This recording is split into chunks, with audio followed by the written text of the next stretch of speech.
నీ మాటపైనే నీ చుట్టూనున్న పరిస్థితులు ఆధారపడి ఉన్నాయి కాబట్టి ఏం మాటలు మాట్లాడుతున్నావో ఆలోచించుకొని మాట్లాడాలి.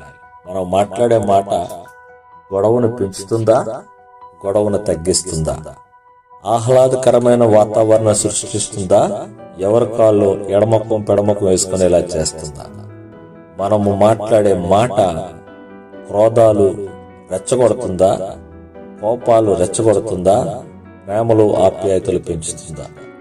వీటిని మనం పరీక్షించుకున్నప్పుడు, ఆలోచించుకున్నప్పుడు నోరు నుంచి వచ్చే ప్రతి ఒక్క మాట జీవయుక్తమైనటువంటి మాటగా ఉంటుంది.